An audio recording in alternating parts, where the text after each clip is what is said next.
Bismillah, alhamdulillah, wa sallallahu ala rasulillah. So inshallah ta'ala, today we're in session 8. Inshallah, we're going to quickly review, we're going to talk about Tawheed, and we talked about two aspects of Tawheed, Taqdeer and Tanzih. And then again, going back to this whole concept about the oneness of Allah, we'll continue with that, explaining that in some detail. And then in part 2, inshallah, we'll talk about one of the beliefs of the Muslims that Allah Ta'ala exists without being in a direction or a location. And we'll mention some proofs from Qur'an, the Hadith, the scholars, and then the last part, we will talk about the rational proofs. And this is all we've covered over the last few weeks. But inshallah Ta'ala, we will go into some more detail. Inshallah, if we have a tissue.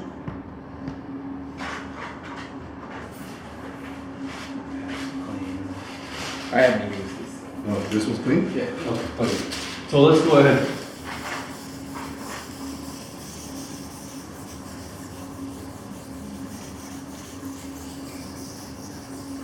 Okay, so we spoke about Tawheed.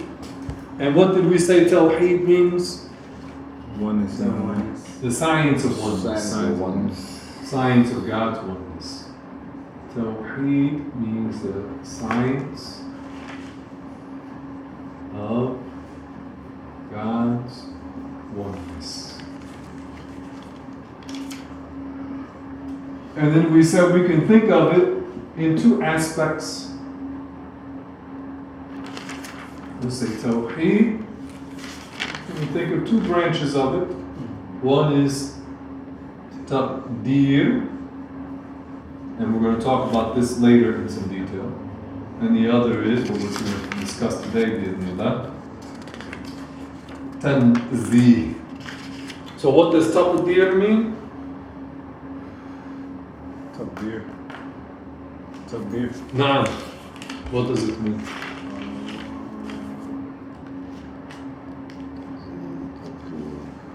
Everything occurs by Allah's destiny. No. Yeah, everything is related to it's talking about the Qadr. Qadr, yes. That everything happens by the destiny of Allah. And again, this goes back to what? God's oneness. That Allah Ta'ala is the one and only creator. So Taqdeer refers to Allah's destiny all matters. So everything that happens is what? Destined. That's predestined. Allah. And say predestined, that whatever will happen tomorrow, Allah Ta'ala already willed for it to happen. So there's no escape. So we're not going to go into detail about this, but we've discussed this before in general. In the upcoming lesson, we will go into detail and we'll talk about the difference between some of the factions on this. Regarding Tanzih, what does Tanzih mean? Being clear of blemish. Yeah. Allah is clear of imperfections. Blemishes meaning imperfections. Meaning for Allah, when we say Allah is clear of imperfections, we mean what? All created attributes. Allah is clear of all imperfections. Allah is without need or comparison. Tanzih.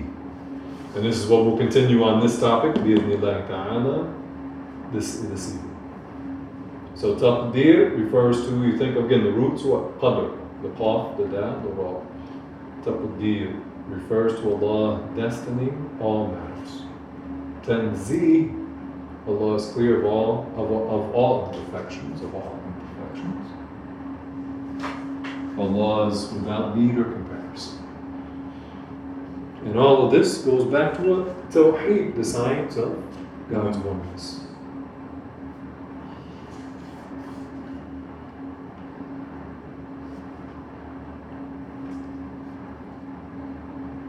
Go on, brother.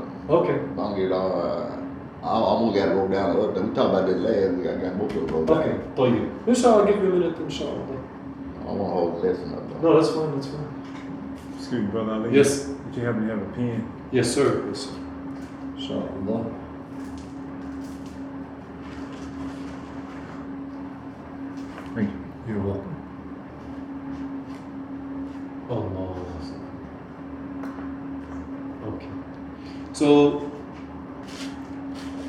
as you said, this is what our review. So let's talk a little bit more about this, and then we're going to talk about Allah Ta'ala existing without direction or location.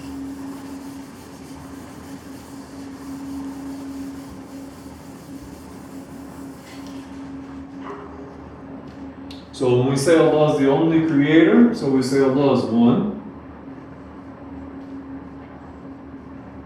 And we don't mean in the numerical sense, but one without a partner. Allah is one. He is the only creator.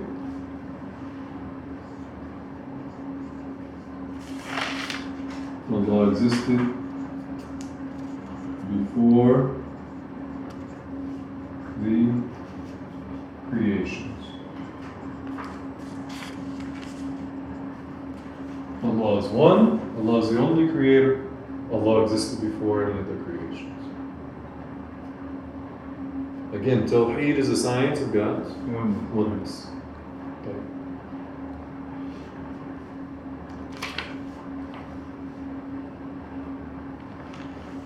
So now let's continue and talk about Allah Ta'ala being clear of direction and location. And what you just wrote is a definition of Tawheed, or that? No, just kind of a flow that we know Allah is one. Allah is the only creator. So that means Allah existed before the creation. They're just putting everything. Just put it together, yeah. Because we're going to come back to this because we said before, and we're going to mention some detail. If a person understands that Allah Ta'ala is one, then he would understand Allah exists without being in a place or direction. But the Wahhabis, I had a long discussion with one of these characters today. They don't understand it. Yeah. So you tell them and you explain. And we're going to get to it, inshallah. So Allah exists without a location, direction or location.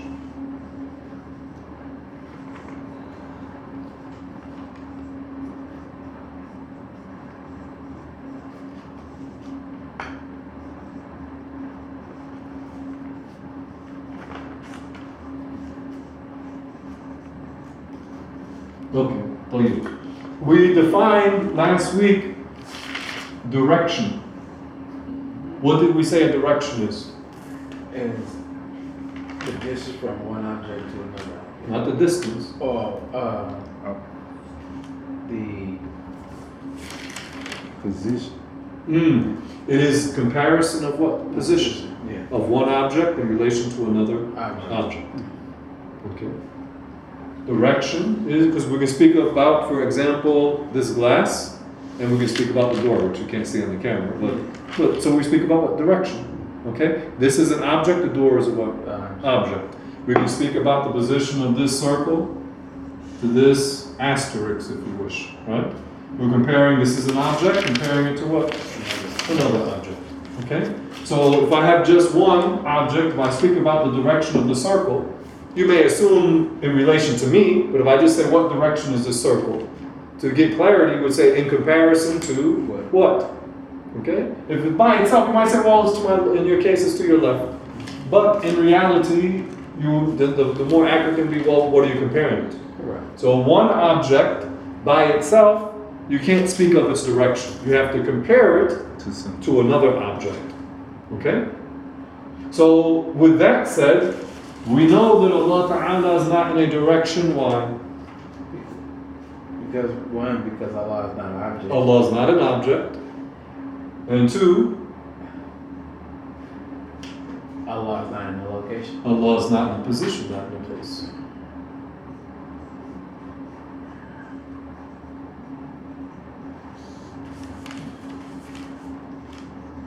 And by object here, we mean any sort of what? Spatial entity. We don't mean just a physical, tangible object.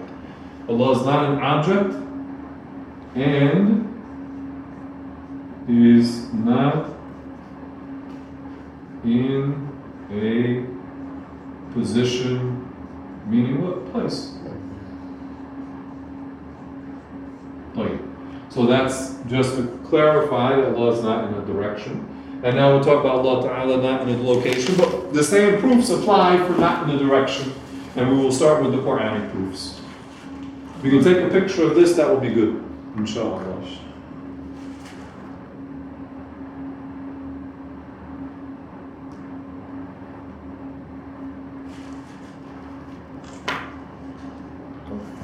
Okay, so now let's talk using, typically, if you're dealing with a person who claims to be a Muslim, operative word here is what? Claims. Then you can use, you will start with what? Quranic proof. So, first we will mention Allah exists without direction or place. And we will first mention what? Quranic proof. And what is a general Quranic proof that Allah exists without a direction or place? We already learned. What is a Quranic proof? What verse did we talk about last? ليس كمثله شيء. ليس كمثله شيء.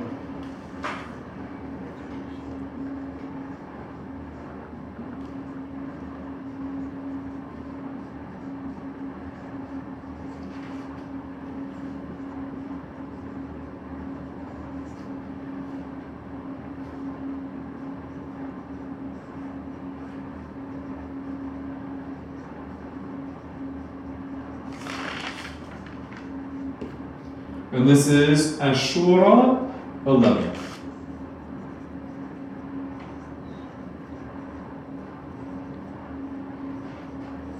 ليس كمثله شيء.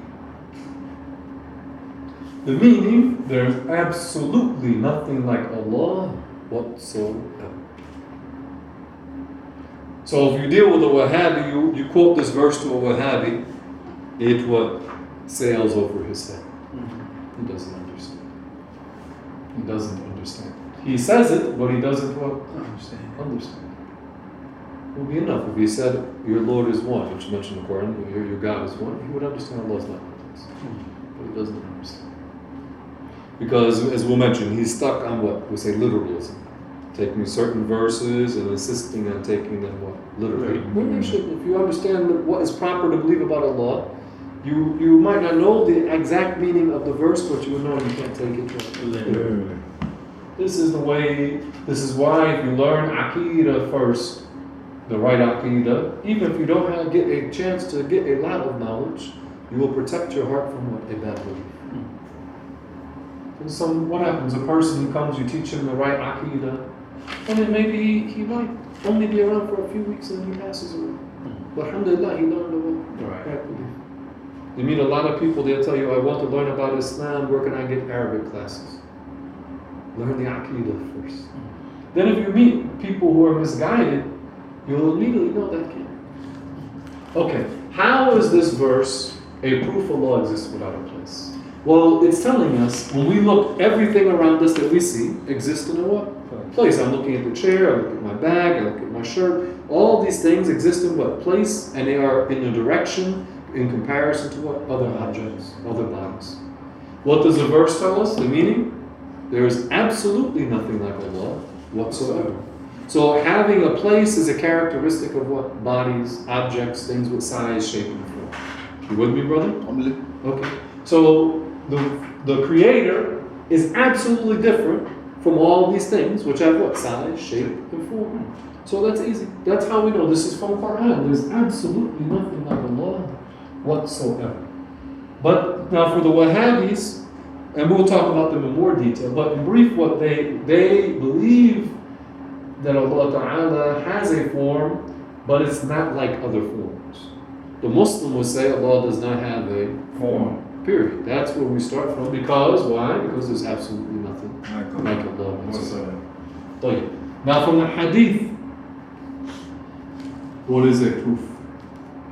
Allah was existing before.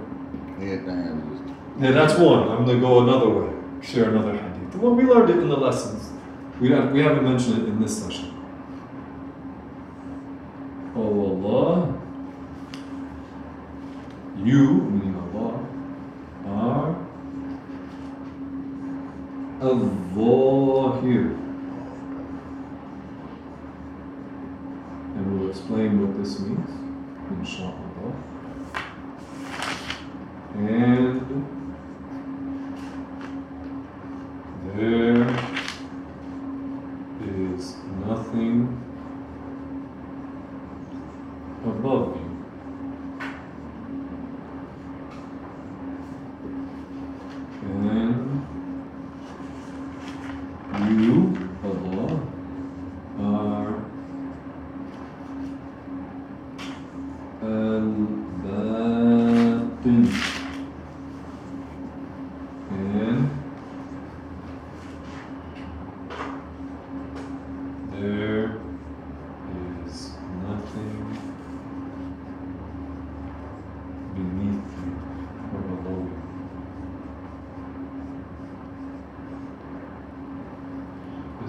hadith, أنت الظاهر فليس فوقك شيء وأنت الباطن فليس دونك شيء.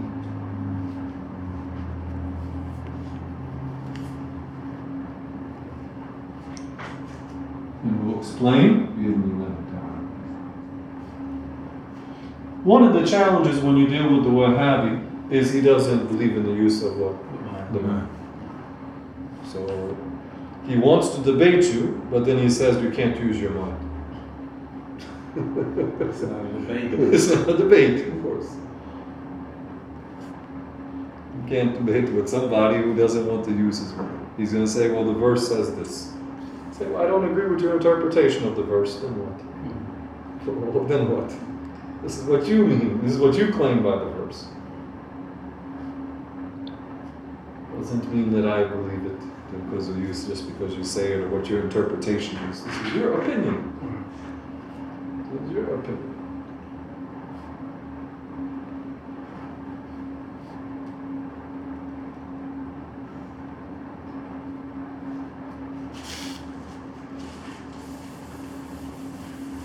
I'm just going to waste the time.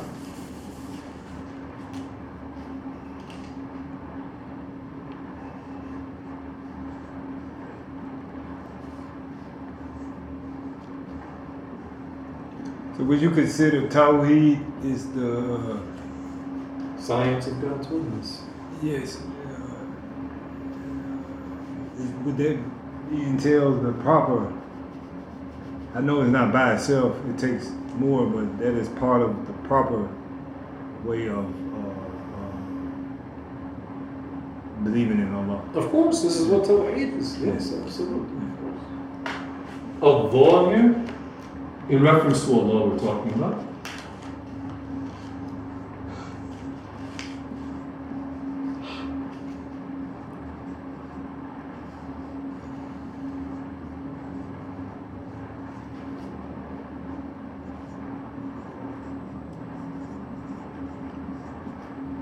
The one whose existence is evident. Al-Dhahir. The one whose existence is evident. Dhahir, the word by itself means apparent, obvious. The one whose existence is obvious.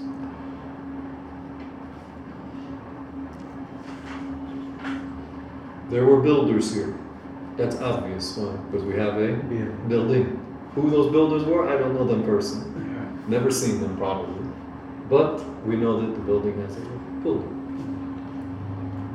So when you look at the universe, it must have a creator. It is as simple as that. It is. Yeah. The atheists, they want to go through all the dude. It is as simple as that. Like you said before, a thing must be to them. That's it. Okay, let's briefly go over the refutation because the atheists, they deny the existence of God. We say God's existence is what? Obvious. So what is the rational proof for the existence of God? Go through from let's mention what the universe could not be, Brother Yaqub. The universe could not be non-created. Wait a minute, man, you're wrong. No, it's good. What you said is right, but I want you to go through. There are certain steps when you break down this topic. Well, point by what? Point. The world can't be what? Self-created. Nah, go the other way. Originate. Or self-originated. Nah, go the other way. Beginning. Self-beginning. Non-beginning. No, then watch out what you say. The world can't be what? Beginningless. Beginningless. Because we said that leads to what they call what? The infinite regression. So the world has to have a what? Start. Yeah. Okay. And we know that the world cannot be what? So now we agree the world has a start, or whoever you're talking with, it must have a start. Mm-hmm. And what else do we know about the world? It can't be, which your brothers already said. Originate itself. Could not be self-created. Could not be self-created. And that goes back to what you said, Dunun, that what? Anything must be to do. The non-existent could not bring something into existence. Because it doesn't exist. How can it act? Can't have something act and it doesn't exist.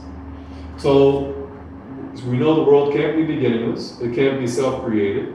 there must be a creator. That's why we say Allah is Allah here, the one whose existence is Evident. obvious, apparent. Really, the mind should never hesitate about the existence of a creator. Just like your mind would never hesitate about a builder for this building. You would never hesitate. The sound of a twisted person. Yeah. But the mind doesn't hesitate. Immediately say, yeah, of course I have a builder. Did you ever see him? No, I didn't see him. But I still know it has a builder. Who built it? How many people built it? Who designed it? I don't know. But we know it has what they built. طيب. الباطن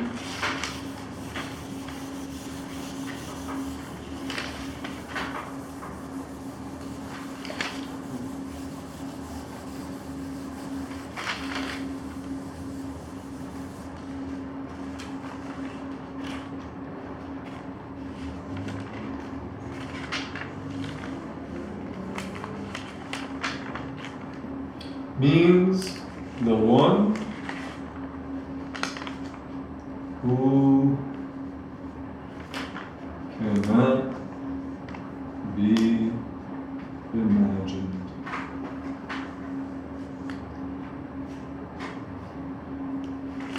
Al-Batin, the one who cannot be imagined. So Islam is between the extreme of what? Atheism and paganism. The atheists, they say God doesn't exist. We say Allah is Allah. The pagans, they pray to all kinds of stuff. Some things what they make with their hands, things in what nature, things in their images in their mind. So they pray to all this different type of phenomena. And we say Allah Ta'ala is different from all of this and cannot be imagined. So Allah exists, affirmation, and a negation of any comparison to any of the phenomena. Right now, I saw in the news, they were saying in United Arab Emirates, apparently, they're saying the ruler there has had the Hindus lay a foundation for a giant temple. Giant temple, they were talking about. Wow. And they said they put money up for this. To help someone commit blasphemy is itself blasphemy. Yeah, I don't know, I'm just saying this is what's reported. I don't know in reality who put the money down for it. But anyway, on the Arabian Peninsula, it's haram to allow them to build something like this. You cannot. In Muslim states. Yeah, of course. You cannot allow. You're talking about not just. I mean, you cannot allow even like the church or synagogue, much less what. When one guy he called it a mansion for their idols, because that's what it is. You know these Hindus what they were all kinds of stuff. But I thought that like the Christians like if they have like a contract or Yeah, but they cannot build stuff. Whatever they have, they can keep it under the Islamic State.